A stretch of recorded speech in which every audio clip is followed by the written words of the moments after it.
¿Qué haría usted si la persona que comparte su mesa, su cama y sus secretos fuera, en realidad, el mayor peligro dentro de la casa? A lo largo de la historia, algunos de los crímenes más inquietantes no comenzaron en callejones oscuros ni en escenarios de violencia abierta, sino en cocinas silenciosas, en tazas de té, en cenas aparentemente normales.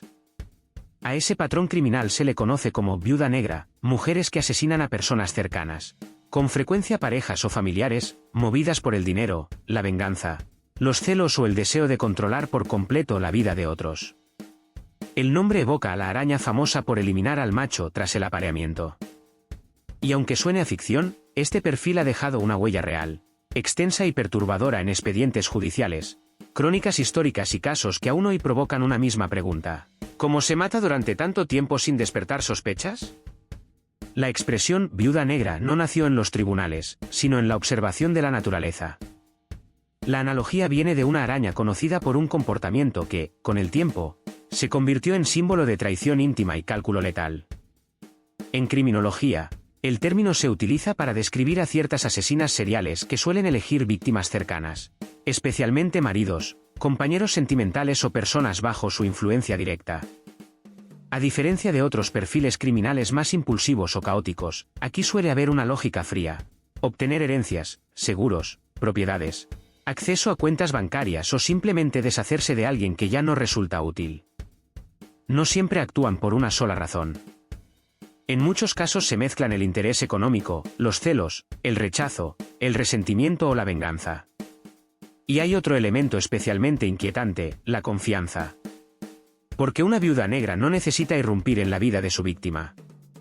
Ya está dentro. Conoce sus rutinas, sabe qué come, qué medicamentos toma, a qué hora duerme y cuánto tiempo puede pasar antes de que alguien note que algo no encaja. La clasificación moderna de este tipo criminal fue desarrollándose con los años. En 1991, un criminólogo propuso una división inicial para las asesinas seriales, diferenciando entre las llamadas viudas negras y las ángeles de la muerte, es decir, cuidadoras o enfermeras que matan a quienes dependen de ellas. Más tarde, a finales de los años 90, otro investigador amplió esa tipología y la convirtió en una clasificación más compleja, todavía vigente. Lo importante aquí no es solo la etiqueta, sino lo que revela: que el asesinato serial no siempre responde al estereotipo del depredador visible. A veces tiene rostro familiar, modales tranquilos y una historia que parece completamente normal. Aunque la categoría es moderna, el patrón es antiguo. Hay rastros de este comportamiento en la historia clásica, en relatos donde el poder, la ambición y el veneno aparecen unidos. Uno de los ejemplos más citados se remonta al año 54 después de Cristo. El emperador Claudio murió, según una tradición histórica persistente, a manos de su propia esposa, quien habría utilizado setas envenenadas. El objetivo no era solo eliminar a un hombre, sino abrirle el camino al trono a su hijo. En ese episodio ya aparecen los elementos que siglos después definirían a muchas viudas negras: cercanía, oportunidad, cálculo y una recompensa concreta. Otro caso envuelto en sombras surge en la Irlanda medieval. A comienzos del siglo XIV, una mujer fue acusada de provocar la muerte de varios maridos, todos fallecidos tras enfermedades extrañas y de avance rápido. La historia se mezcló con rumores de brujería, tortura y confesiones dudosas, así que resulta imposible separar del todo la verdad del miedo de la época. Sin embargo, la sospecha de una secuencia de muertes dentro del círculo íntimo quedó registrada como un antecedente escalofriante. Incluso si el expediente estaba contaminado por superstición, la idea ya existía: la posibilidad de que alguien eliminara, uno por uno, a quienes más confiaban en ella. En el siglo XVIII, el ascenso al trono de una célebre emperatriz rusa también quedó rodeado por rumores de conspiración y veneno. Su marido, el monarca depuesto, murió poco después de ser apartado del poder. Oficialmente se habló de causas naturales.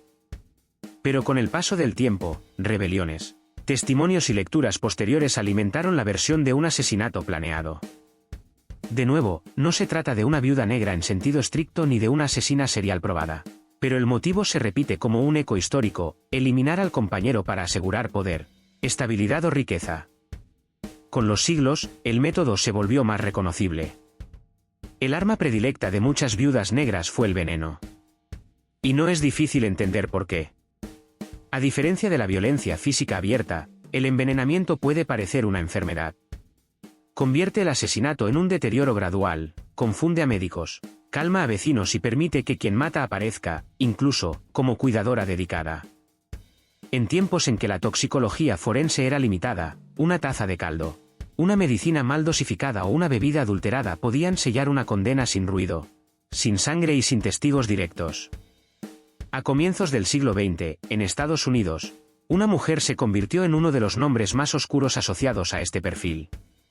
Se le atribuyeron decenas de asesinatos, entre ellos esposos, pretendientes e incluso personas de su propio entorno familiar. El patrón era siempre perturbador: anuncios, promesas, relaciones convenientes y, al final, muertes seguidas de beneficios económicos. Arsénico, desapariciones, incendios y una granja convertida en escenario macabro hicieron de ese caso uno de los más recordados en la historia criminal.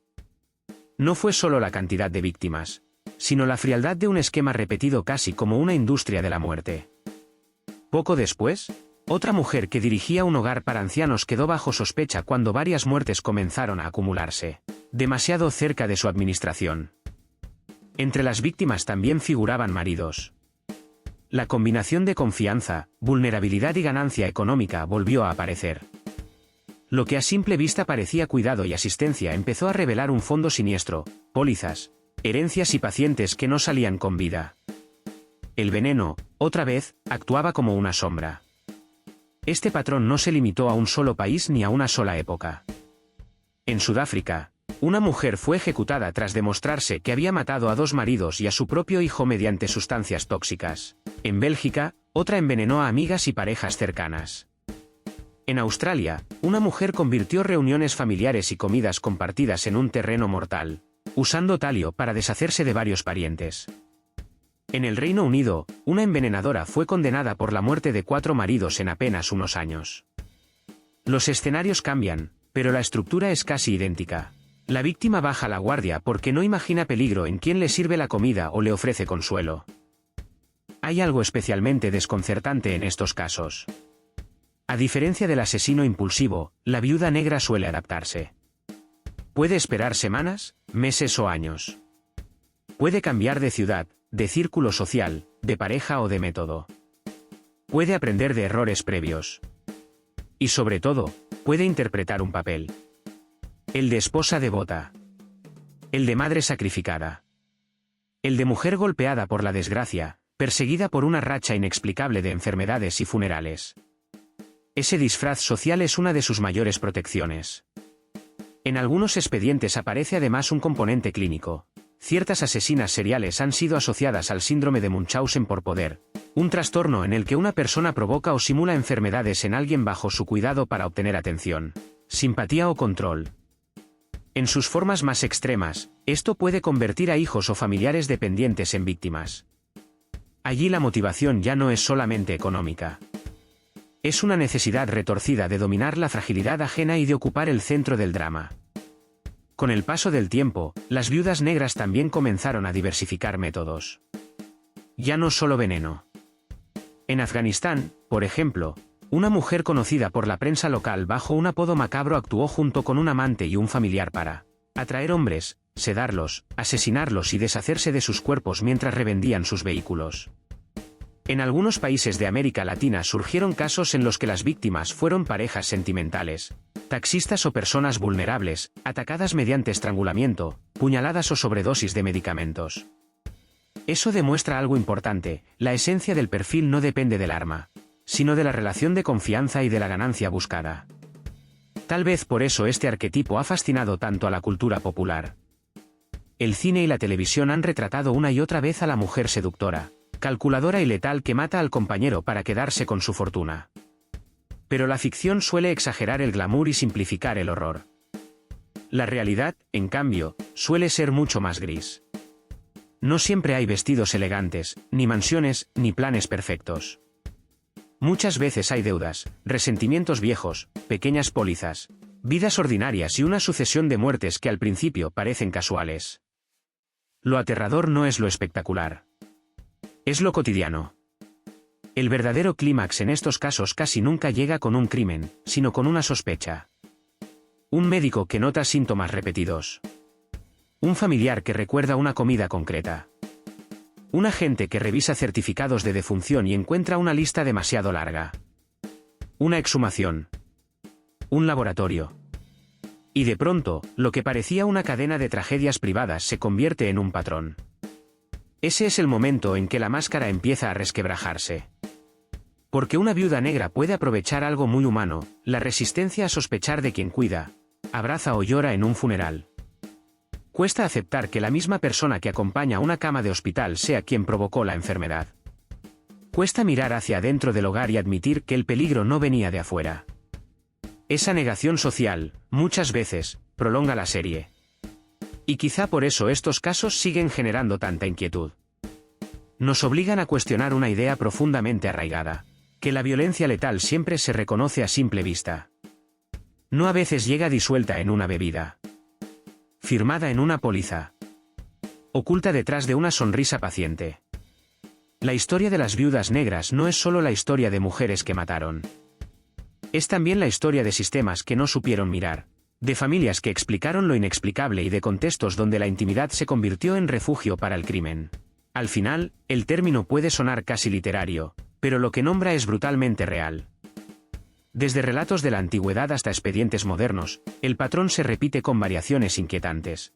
Cercanía, manipulación, beneficio y muerte. Y aunque cada caso tenga matices propios, todos dejan la misma lección. No siempre el mayor peligro entra por la puerta. A veces ya vive adentro. Conoce nuestras costumbres y espera el momento exacto para convertir la confianza en un arma. Estos casos nos recuerdan que el crimen más perturbador no siempre es el más violento, sino el que se esconde detrás de la normalidad. La figura de la viuda negra revela hasta qué punto la ambición, el resentimiento o la necesidad de control pueden contaminar los vínculos más íntimos. Si este vídeo te pareció interesante, dale like y suscríbete al canal para más historias como esta. ¿Qué piensas tú sobre este caso? Déjame tu comentario abajo.